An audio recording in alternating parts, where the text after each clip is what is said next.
In my quest to become the ultimate man, I only have 3 boxes left unchecked. Change my own oil. Pack my own peanut butter and jelly sandwiches for lunch so my mom doesn't have to anymore. And then finally, get a 7-string with the Floyd Rose. So I turn to the ultimate man, Dovydas. Hello. Welcome to the party, man. As the man... See how manly that handshake was? The guitar just almost exploded. I want you to sell me on the idea of a 7-string with the Floyd Rose.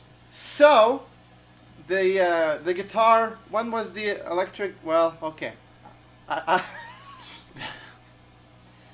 The electric guitar was perfected for the most part by Leo Fender in the 50s. Cool. Was Nocaster, then later renamed to Stratocaster. Oh, the history. Right? Yeah. And, well, actually, the Telecaster came before the Stratocaster. And when it was displayed at the World, what's that, Science Fair or World's something? Fair? Right? Everybody laughed because it was like a slab of wood with strings on it. Oh. And essentially with the components and the build techniques, the guitar, for the most part, still hasn't changed. To this day. That is true. A bolt-on neck, 2 pickups usually, sometimes 3, a toggle switch, volume, tone, tuner things to tune it, right? There it is, yep. The reason why that hasn't changed, I think, because it's, you know, quite effective and efficient, but there are few areas that got improved. And why? Let's enjoy the fruits of science and technology when it comes to improvement. That next step. Literally the next step. So how is it improved? What can you do with 7 strings and a Floyd Rose that you can't do with 6 strings and a fixed bridge? Well, so you can do a Floyd Rose, you can do a...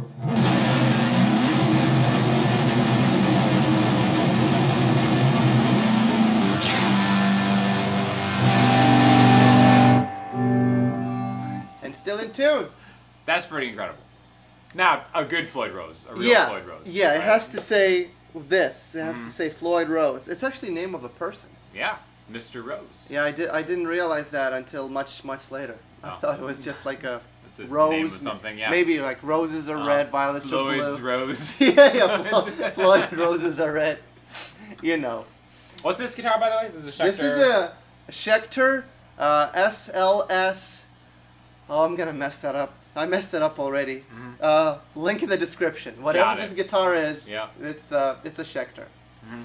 And another thing that's the next step in the evolution of technology of guitar building is a neck through. Oh. So you have ultimate access. Imagine having 4 bolts here, like a heel. Even if it's a set neck, like how would you? Sure, yeah. It's no fun. I mean, you can access. You can. I mean, doesn't even have to have a cutout. You can play It's like. tough. It's tough to get down there, yeah. Right, and like this, look, it just fits, just falls right in there. For sure. Because again, I'm traditionally just a 6-string, Okay. whatever. Okay. I feel like it was a simplicity decision for me. But a lot of it is just because I haven't really been exposed to the 7-string world. 7-string Floyd Rose. And now I know a lot of just like, it kind of says something about you as a player if you play a 7-string with the Floyd Rose. Do you agree? Because of some not advanced, but like progressive metal and some other stuff, there's like this stereotype that the 7-string is mainly for heavy stuff. But actually, early guitar players, jazz, gypsy jazz, Russian acoustic, classical guitars used to have 7 strings. Late 1800s, early 1900s. Had nothing to do with the gent. The gent. The early gent. Yeah, it wasn't even the gent yet, you know. No matter how many strings it has, I don't think I have the gent in my heart. Right? Yeah, I have the opposite of gent. Actually, good music. He said it. He said it, not me, everybody. So a 7-string, this is a low B string. Low And B string. Traditionally, that's what a 7-string in standard tuning. I So guess. you have all the benefits of a 6-string.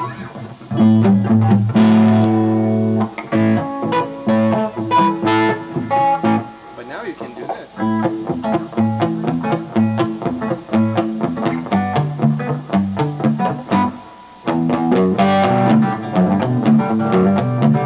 Let's say you want to do a riff, like a funky riff in E.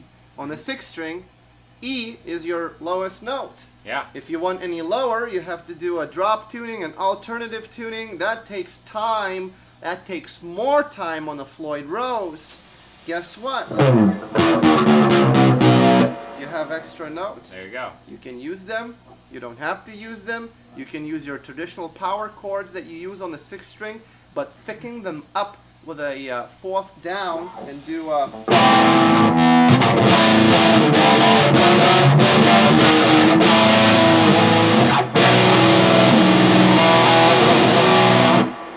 Now, the one thing that I think of when I think of extended range guitar with like the lower string like that is I think something a lot of blues guitar players do. They love playing an A minor because, you know, maybe you slide into the A on the low E string, which is the 5th fret, and then maybe get into your shapes from there. Right. The great thing about doing it here, if you do that same thing and slide into it, you'd slide into an E note, right? Yeah. Which is E minor, which is the people's key, the key of G. So I do feel like, you know, that kind of opens up a whole thing. Another good thing about because of the 7th string is thicker, the scale had to be longer. This is 26.5 inches. Okay. So, because if you put it on a standard Fender scale, 24 and something, it would just be just too loose, you know. So, and I feel like if you use your guitar headstock as a selfie stick, you have more range. Which you may be known for a little bit. That's all this is. It's just a selfie stick. Yeah. If you've never checked out his channel, obviously link in the description. Guy slays it for sure. Thanks. Another thing, it's much lighter. Really? Yeah. Yeah, it is. Why? Well, tell me why. Look at the curves. Okay. Look at the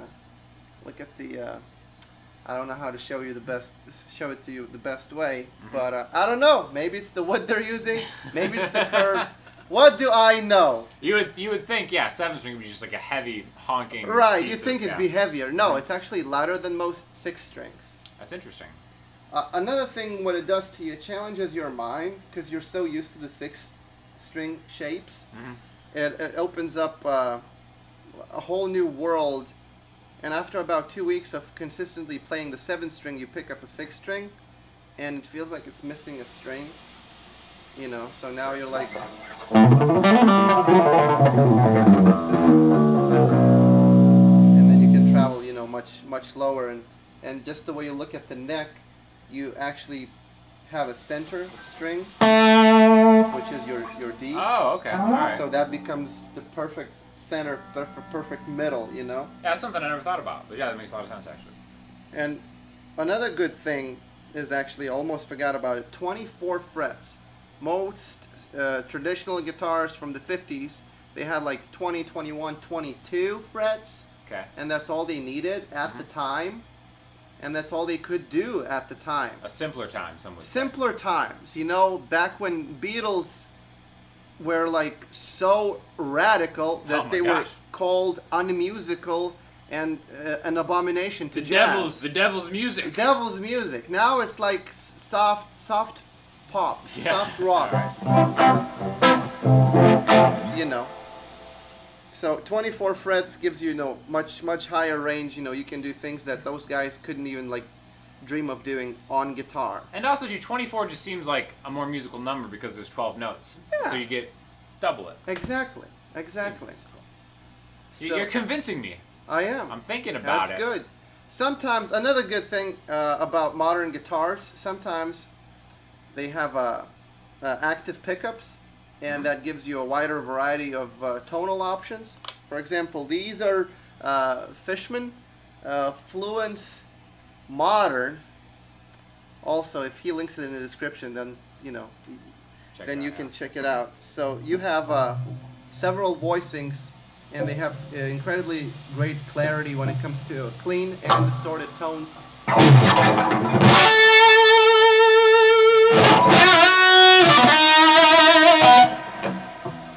Then I can just pull these up. I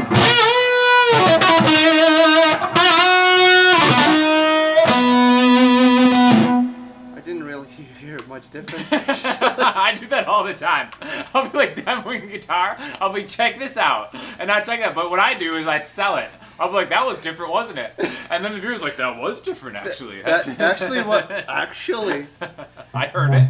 Okay, maybe at a lower volume we'll hear it. So.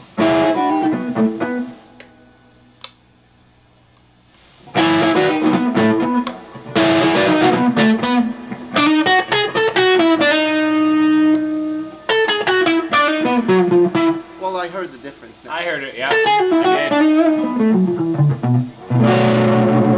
Yeah, there's an active guitar. That means usually you have to put batteries in the back of it. Yeah, so there's a slot for batteries, and it gives you like wider array of tonal options. Because most pickups are like, correct me if I'm wrong, like a wire, and it's like wound around something. Like these particulars, it's like some kind of circuit. Do it. I mean, like think about it. Like this hasn't changed for like 100 years. No, that's it. Right? So if there's availability to like improve something, well, that should be improved. And boy, did I notice a difference switching, to a neck through Floyd Rose as opposed to a non-locking tremolo. Non-locking tremolo is tuning issues, right? It's like, well, it's like somebody might say, well, how often are you going to use it? It doesn't matter. You only need to use it once to ruin everything. For the people who don't know, so what is the difference between a Floyd Rose and a non-locking tremolo? Well, non-locking tremolo, so you have the strings, you put the strings the way you put them, so the ball remains there, kind of like, how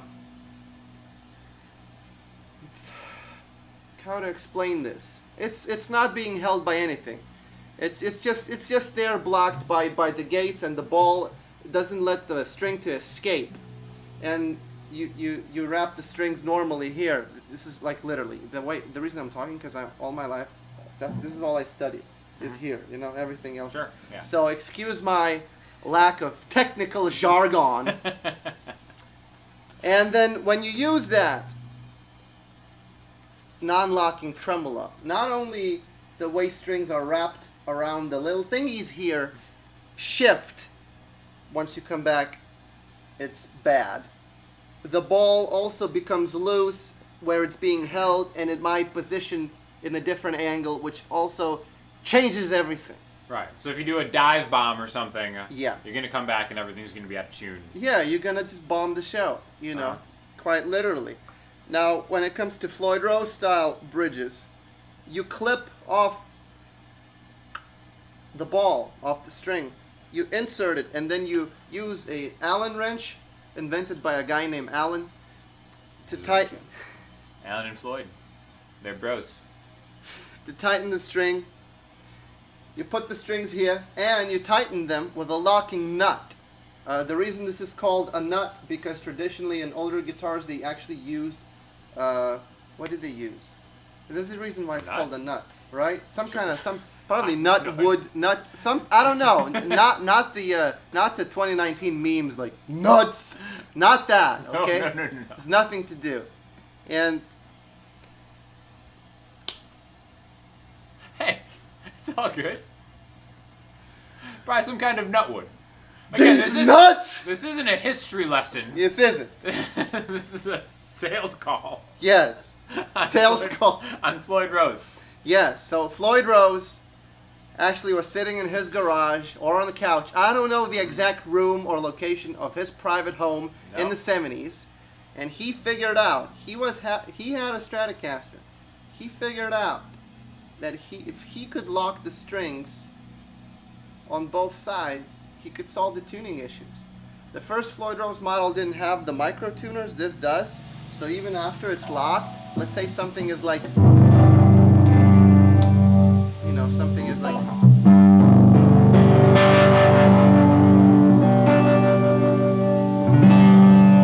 I just corrected it. There you go. Just by a little touch.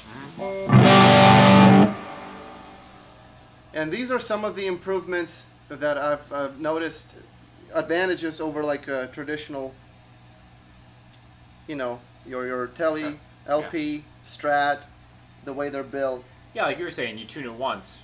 I tune it when once. you set it up. You set up your own guitars also. And next time, after I'm done setting up and after I'm done tuning it, next time I tune it is the next time I change the strings, which is about in 4 months.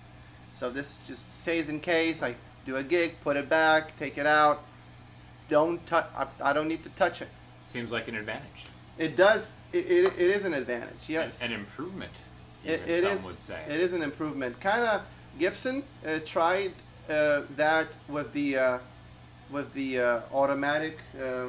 What do you call those? They had like a machine. Oh, the robot tuners, yeah. Right? Mm-hmm. So they recognized that there is a problem with tuning. Maybe the resolution wasn't the most efficient one, but it's known. Hey, everybody knows sure. tuning is a problem. Mm-hmm. But not for the distinguished Floyd Rose player.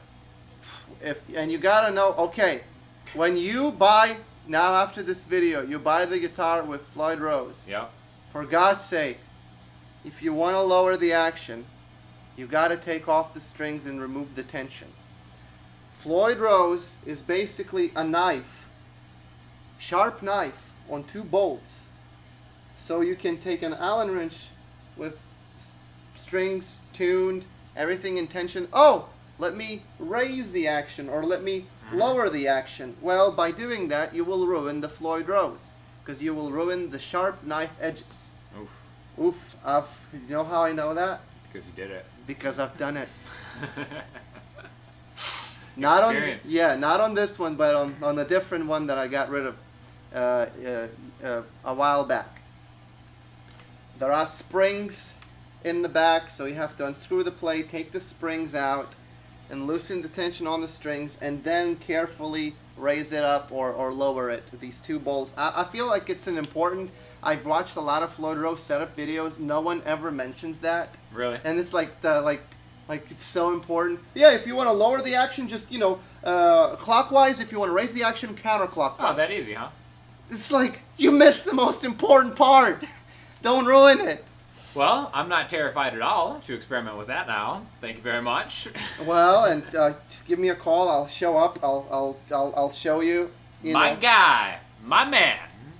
So well, have I been sold on a 7-string with a Floyd Rose? Maybe you'll have to stay tuned to find out. But thank you for coming by the channel. Thank you. Thank you for having me. I feel. Oh my gosh! Is my grip you gotta stronger? You gotta do the Arnold Schwarzenegger and that other guy from the Predator. The other guy, Carl Weathers. Excuse. Gah. My grip is stronger now than before the video, right? Yes. Right? Yeah. And you can get off your peanut butter. You can pack your own peanut butter and jelly sandwich. One thing at a time. One checkbox at a time, my friend. So make sure to click that link below. Go sub to my guy over there. We got more stuff coming soon. And let us know what you want to see with some nasty 7-string Floyd Rose action.